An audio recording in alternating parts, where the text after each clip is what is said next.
एक बार आपको एलआरपी का नियम बताया था, learn then revision then practice. इन अंतिम 10 दिनों में सबसे ज्यादा जो महत्व है, जो शास्त्रों में बताया गया है, वो है प्रैक्टिस का। जितने ज्यादा ऑब्जेक्टिव्स, जितने ज्यादा टेस्ट पेपर्स लगाओगे, उतना आप सीखोगे। क्या गलतियां होने वाली मैं आपको बता रहा हूं। सबसे पहली चीज याद रखिए, मेरा सजेशन है कि आपको 2 टेस्ट पर डे लगाना शुरू कर देना चाहिए। कई लोगों ने कर दिया है, नहीं करा है तो करना शुरू कर दो। 2 टेस्ट पर डे, 2 टेस्ट हर दिन आपको लगाना है। इस बात का विशेष रूप से आप ध्यान रख लेना। अब आप बोलोगे सर 2 टेस्ट, 2 टेस्ट मतलब एक टेस्ट ही 3 घंटे का होता है। अगर एक टेस्ट 3 घंटे का हो गया तो 2 टेस्ट हो गए 6 घंटे के, फिर उसका एनालिसिस भी करना है तो 8 घंटे तो इसी में चल जाएंगे। तो बिल्कुल जाएंगे, दिखती बात है। अगर आप 10 से 15 घंटे पढ़ने वाले स्टूडेंट हैं तो कोई दिक्कत नहीं है, लेकिन सब लोग ऐसे नहीं भी हो सकते। कुछ ऐसे भी लोग होंगे जिनके पास इतना समय नहीं होगा। तो मेरा आपको सजेशन है कि अगर आप 2 टेस्ट नहीं लगा सकते तो आप एक टेस्ट लगाइए, लेकिन एक से कम में काम नहीं चलेगा। आपकी चाहे स्थिति जो हो, आप कहोगे सर मेरा तो अभी सिलेबस बचा है, मुझे तो अभी और पढ़ना है, कोई दिक्कत नहीं है। एक टेस्ट तो गिरी से गिरी हालत में आपको लगाना ही पड़ेगा डेली। और आने वाले 10 दिन की मैं बात कर रहा हूं, एज्यूमिंग दैट कि आपका exam first day first shift में हो। एडमिट कार्ड्स और उसके बाद की रणनीति फिर अलग होगी, उसका मैं अलग से वीडियो बनाऊंगा। लेकिन फिलहाल इस स्थिति में क्या करें, एक टेस्ट डेली आपको लगाना है। अब इसमें 2 चीजें हैं।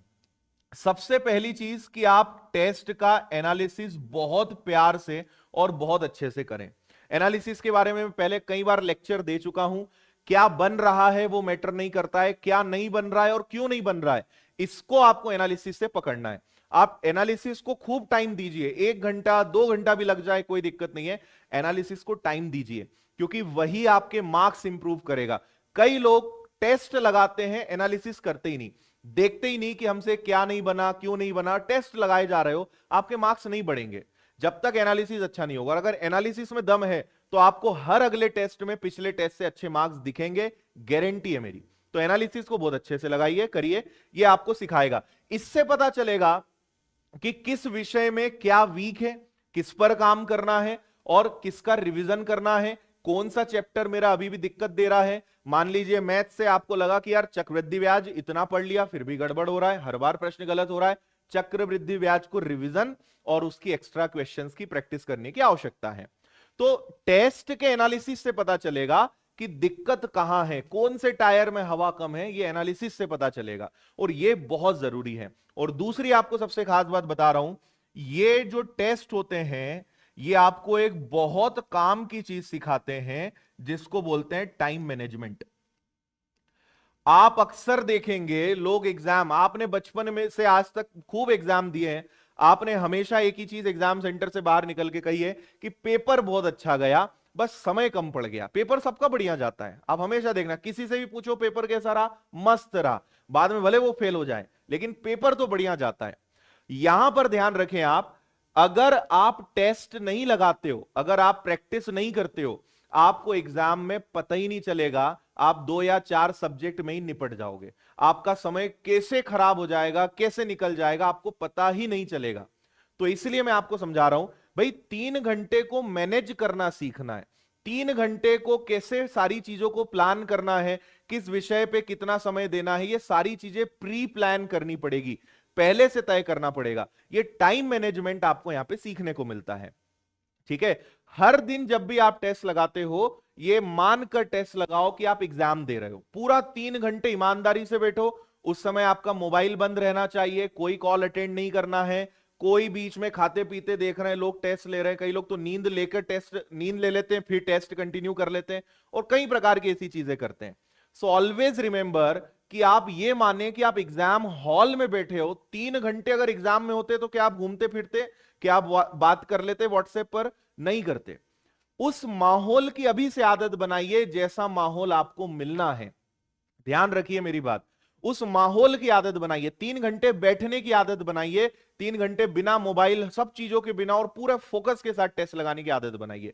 ये चीज आप वहां पे सीखेंगे, क्योंकि एग्जाम में क्या होता है, आपकी हार्ट बीट तेज होती है, आप बहुत नर्वस होते हो, टेंशन होता है, और ये हमेशा से होता रहा है और इस बार भी होगा। कई लोग बोलते हैं सर मुझे पटवारी के एग्जाम का बहुत टेंशन है। मैं उनसे पूछता हूं कि क्या इसके पहले तुमने अपने जीवन में स्कूल में एग्जाम दिए, कॉलेज में दिए, तब नहीं होता था? तब भी होता था। कोई भी इंसान होगा ना, एग्जाम के पहले नर्वस होना, टेंशन होना, ये एक नॉर्मल सिम्टम्स है, होना ही है। इनको आपको हैंडल करना सीखना है, इनको अपने दिमाग पे नहीं चढ़ने देना है। आगे कुछ बातें और बताऊंगा मैं आपको इससे रिलेटेड। तो फिलहाल आप समझिए कि ये जो टेस्ट है ये आपका टाइम मैनेजमेंट सुधारेंगे। कहीं ऐसा ना हो कि पेपर देने के बाद आप क्या कहें, पेपर बड़ा इजी था, बस मुझसे बहुत सारी चीजें छूट गई, बनी नहीं, क्योंकि समय को मैं मैनेज नहीं कर पाया। तो टाइम को मैनेज करना सीखिए। और ये जो डेली टेस्ट है, 2 टेस्ट लगा लोगे ना, आपके अंदर अद्भुत चेंजेस आ जाएंगे आने वाले 10 से 12 दिनों के अंदर। 2 टेस्ट लगा लो, सोने पर सुहागा। एक तो लगाना ही लगाना है। अभी मैं इतना ही कह के अपने नेक्स्ट पॉइंट की तरफ में चलूंगा। बता दूं, जितना दिमाग को भटकने से बचाओगे उतनी पढ़ाई अच्छी होगी। आप 17 प्रकार के वीडियोस देखते हो, यूट्यूब पे गए, पढ़ने के वीडियो को देखते देखते कहीं से कहीं निकल गए, पता ही नहीं चला।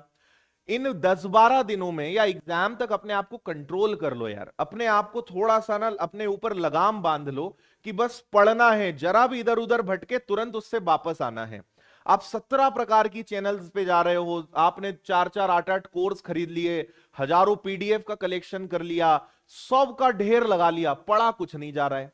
मेरा आपको एक सजेशन है कि किसी एक प्लेटफॉर्म को फॉलो करिए, और अगर आप मेहनत करेंगे तो सिलेक्शन 100% होना है। तो अपने आप को भटकने से बचाइए।